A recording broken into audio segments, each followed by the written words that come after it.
Hi, I'm Jack Draper. Shout out to QualityShot Tennis. Hey guys, and welcome back to the channel. Carlos Alcaraz versus Jannik Sinner preview and prediction video for the ATP Miami Open semi-finals. This is going to be arguably the match of the tournament in some people's eyes. Yes, at Indian Wells, it was straight sets, but it was still incredibly exciting, and they've had some fantastic battles in the past. Before we get into it, though, remember to that like button, do subscribe if you're new, and also do leave a rating or review if you're listening on a podcast platform. On top of that, over 80% of you are still not subscribed. Please do hit that subscribe button. It doesn't cost you anything, I promise, and it just means that you get alerted to new content as well. And hit the like button if you're enjoying the video, of course, as well. Thank you to all our members. We really do appreciate you. Let's get into it. So what we're going to do, as usual, is talk about both players in terms of their form, the head-to-head, how the match has gone in the past, and then also break down tactically and strategically how the match is going to play out. And then ultimately, I'll give you guys my prediction. It's the number 1 seed in Carlos Alcaraz versus number 10 seed in Jannik Sinner. But they're both very good friends. Sinner is a 21-year-old who turned pro at the same time as Alcaraz, who's 19 as well. Alcaraz, of course, with the US Open victory, so a Grand Slam to his name. Sinner, looking to, I think, pave his own path, he said as well. So I think he knows it's not going to be maybe as easy for him as it has been for Alcaraz. Alcaraz has matured, I think, a lot quicker in certain aspects of his game. If we look at the head-to-head is actually 4-2. That's if you include challenges. If we're just going to include the ATP matchups, then it's 3-2 to Alcaraz. And if we look at the specific matches and past meetings, you can see here the most recent one was only a week and a half ago or a week ago at Indian Wells. 7-6, 6-3 to Alcaraz. A very, very exciting match. The first set was really tight, I have to say. Alcaraz edged the tiebreaker, though. Alcaraz then also beat Sinner at the US Open when he went on to win his maiden Grand Slam, beating him in 5 sets. Sinner was 2 sets to 1 up. It was a really, really tight match. You can see there as well. 2 tiebreakers, a 7-5 to chucked in there as well. And Sinner, before that, had a good run where he had beaten Alcaraz 2 times. Not just on the clay in Umag, beating him in 3 sets, and double breadstick there as well, but also at Wimbledon, which was even more important, you feel, 4 sets there, and of course was 2 sets to love up against Novak Djokovic in the quarterfinals, but went on to lose that match in 5. Before that, Alcaraz had beaten him in Paris in a very tight match, 7-6, 7-5. And then you can see here 3-rounder in Alicante, an ATP Challenger, which I don't think we can really look into that too much. And in all honesty, I don't think we can really look into any of these results apart from maybe the Indian Wells one recently, because that's so recent, and potentially the US Open one as well. But we can talk about some of the patterns of play we've seen and how maybe that might change in this match. Let's talk about form, though, before we talk about it from a tactical standpoint. So Alcaraz has been in really good form. He hasn't lost a hard-court match this year. Didn't play the Australian Open due to injury, but played Indian Wells and his first hard-court tournament, went on to win it. He's now made a semi-final of Miami here, where he's the defending champion and looking to complete the Sunshine Double for the year after completing the career Sunshine Double after winning Indian Wells last week. On top of that, the Spaniard has looked he's looked like he's been in scintillating form. He really has. On the clay, he looked good starting out, and then now he's back onto the hard courts before the clay court swing, and he just looks in really good form. I mean, against Taylor Fritz, it was an absolute, it was carnage. It really was. Played incredibly well, Carlos Alcaraz. Look at this, 19 winners to 1 unforced error. I mean, that's almost as perfect as you're going to get it in terms of performance from Carlos Alcaraz. Incredible against Taylor Fritz. And if he brings that type of form into this match, Sinner better watch out, I tell you that. Because against anyone, I think that is close to unbeatable type of hitting. Alcaraz then also beat Tommy Paul 6-4, 6-4, very tight one. Dusan Lajovic, bagel and a tiebreaker there as well. Another bagel against Bagnis in the first set and the 6-2 second set victory. You can see here beat Medvedev in the final of Indian Wells. That was a very comprehensive victory. For Sinner, he's looked good. He's looked very good. Beat Rusevori in straight sets, 6-3, 6-1. Rublev was a very good victory as well, 6-2, 6-4. Dimitrov, who's been in some decent form, 6-3, 6-4. And Jez, 6-4, 6-2. And you can see lost to Carlos Alcaraz a week and a half ago. He had beaten Taylor Fritz, though, in 3 sets on the way to that matchup. Wawrinka, who's in form, and Manarino and Gasquet. So pretty good, some pretty good wins to his name. So let's talk about it then. Let's talk about what everyone wants to discuss, and that's how does the match play out. Now, TNS predictor says 69% here. I think that's a little bit ambitious for Alcaraz to say that he has over a 2/3 possibility of beating Sinner. He's playing great tennis, but Sinner, given the head-to-head, given the matchup, and given how tight and competitive these matches are, I don't think it's quite a 50-50 given both players' form and the fact that Alcaraz has been playing so well in his one Indian Wells. But I would say personally it's more like 60-40, 55-45 in favor of Alcaraz in terms of my early probabilities as I think about it. Technically and tactically, how does it play out? Well, in the past, I'm going to talk about this more from how their matchups have looked and how they're playing now and how I think is going to come together between both players rather than individually. The biggest point for me in the past, and I want to start with this, is the backhand to backhand exchanges, so the ad court exchanges, because in the past, the reason why Sinner was winning those matches at Wimbledon and Umag as well was that he was peppering the Alcaraz backhand, and he wasn't giving Alcaraz a lot of chances to get around that backhand and hit the into-out forehand, which we know is massive, or into-in forehand, and Sinner was the one controlling the majority of the rallies. What's interesting is, if you watch the Indian Wells highlights or even the full match recently, they actually get into a very similar pattern as well. And it's something that you might think, hold on, if Alcaraz was struggling with that in the past, how is he now suddenly being able to, have a better time of it in those areas, in those scenarios? Well, there's definitely a few issues here. Now,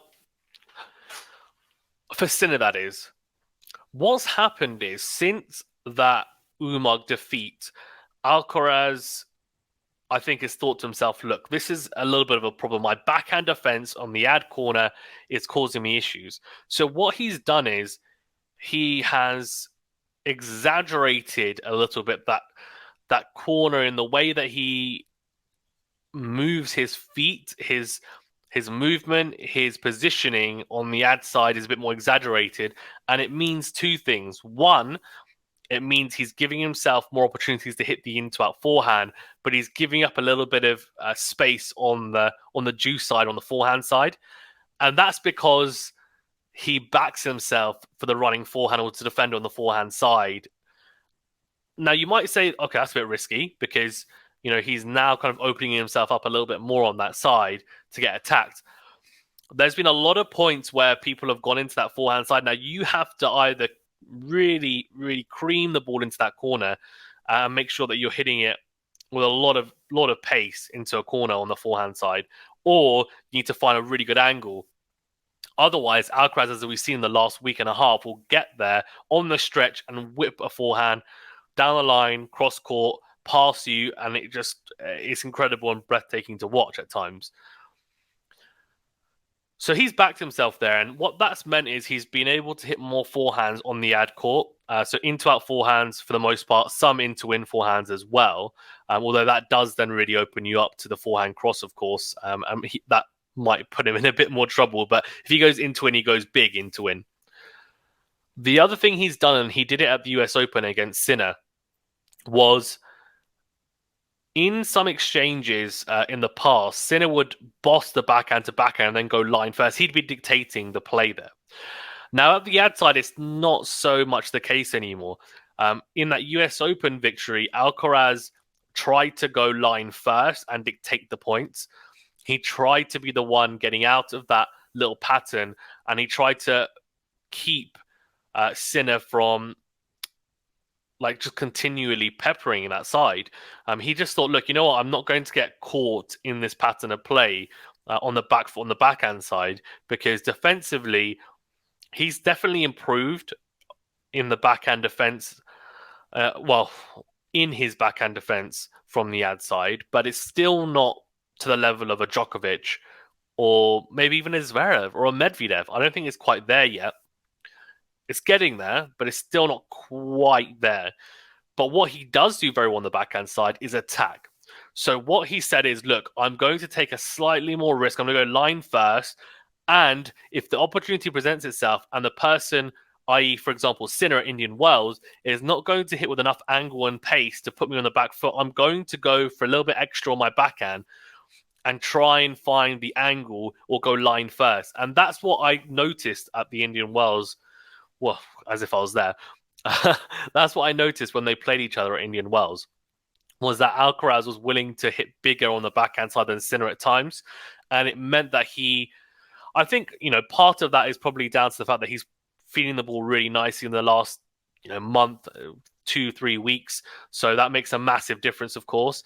But I think it's also down to the fact that he has more intent, I think, in those exchanges now as well against Sinner. He knows that if he just gets into a rallying backhand to backhand exchange, Sinner is going to eat him alive at times. That's exactly what will happen. Sinner will have the advantage.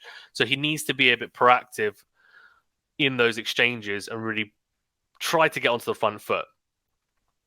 So that's one aspect of it. The other aspect then is we can talk more generally about the serve return dynamic, etc. If I'm being honest with you, I don't think anyone's particularly edges the serve return dynamic. I actually think Sinner is a better returner generally than Alcaraz, I would say, from what I've seen. But Alcaraz is a better server. So I think it kind of levels itself out. I think Alcaraz is going to try and drag Sinner out with the slice serve on the juice side and the kick serve on the ad side. Try and get Sinner in uncomfortable positions. The one thing he needs to be careful of, though, is that Sinner has arguably the top 3 running forehand, even in the world. And running backhand, to be honest with you. Both sides, he's just so good on the run that Alcaraz will need to be careful going into that side. He needs to make sure he's really uncomfortable, really on the stretch, and it doesn't give him enough time to hit a clean running forehand. He needs to hit with a lot of pace, I think, Alcaraz there as well. So that'll be interesting to see how that plays out. There's a lot of exchanges in the ad court that opened up, both players coming to the net, drop shots, lobs, all sorts. And that's what made it so exciting to watch. And that's why I'm so excited for this match. Alcaraz, we know, is going to utilize the drop shot when he pushes Sinner back. And we know he's going to have success because no matter how athletic you are, and he might have varying success, but he's going to have success to some degree. Whether it's a Djokovic or a Sinner and these fantastic movers, or someone who's maybe not as good a mover. Similarly, though, Sinner, I saw utilize a drop shot at times as well. I think that's actually a pretty good option. Now, he has to be careful because the issue is the lob. Alcaraz's lob. It's not even the passing shots because, yes, he can pass you with incredible passing shots, and we saw it and have seen it for the last few weeks and throughout his career, really. It's more the lob that I think is the massive danger because at times he'll drag you forward with a drop shot, then he'll lob you. And it might even be a lob volley or a normal lob. And a couple of the points in Indian Wells, I think Sinner was probably thinking, I don't know what else I can do. There's one point where Alcaraz came to the net and Jannik Sinner hit a beautiful backhand right at the feet of Alcaraz. It was a really tough half volley. Alcaraz makes the half volley, and then Sinner goes forehand cross, tries to pass Alcaraz with pace, doesn't find the best angle. Alcaraz hits a forehand volley into the ad side, right into the corner. Sinner goes backhand, and then Alcaraz goes, he goes drop shot again. And Sinner gets there, he hits a backhand slice down the line, and then Alcaraz lobs him, and it's a ridiculous lob. I mean, it clips the baseline. Sinner is thinking, I don't know what I could have done better there. And I'm watching it thinking, I don't know what you could have done either, to be honest. So that's something to bear in mind. I think, look, Sinner can't be scared to come to the net, though, so he should come forward when he can. I just think he needs to be a bit smarter about how he approaches the net as well. I think he needs to vary up the approach shots, the sides and also the spin, slice at times as well. I think he needs to have a bit of variation, try and disrupt the rhythm of Alcaraz, because I just feel with Alcaraz it's very difficult once he's in a rhythm to break it.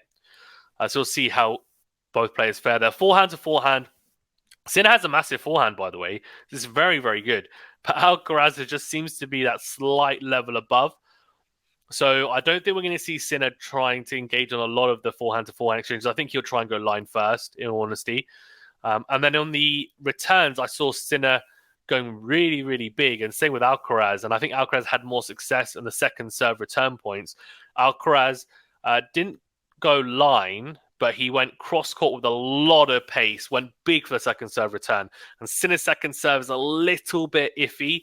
It's probably not got enough on it. He needs to make a high percentage of first serves in this match, I think, to give himself a really good chance. For Alcaraz, Sinner wasn't maybe timing the second serve return as much as he would like, as well as he would like, and that could be a real difference maker, I think, in this matchup. So let's see how it plays out, but I think it's going to be really exciting. I do think Alcaraz will come through. I wouldn't be surprised if Sinner turns it on either, to be perfectly honest with you, but I think it'll be 3 sets. I think it'll be a tight match, but I think Alcaraz will come through just because of what I saw at Indian Wells and the fact that it only happened not too long ago. But you never know. Sometimes the person who's lost flips the script because they know how to adjust, and the person who won can be a little bit complacent, thinking, well, I've just beaten him, so should be same again. I don't think Alcaraz will think that, but I think Sin will be really hungry to get this victory. So let's see if he can level up the head-to-head, at least on the ATP Tour, to 3-all. Let me know your thoughts on who you think is going to win and why. And also leave a like, subscribe, share the videos, all that good stuff. Thank you very much, guys. Stay safe and well, and we'll see you on the next video.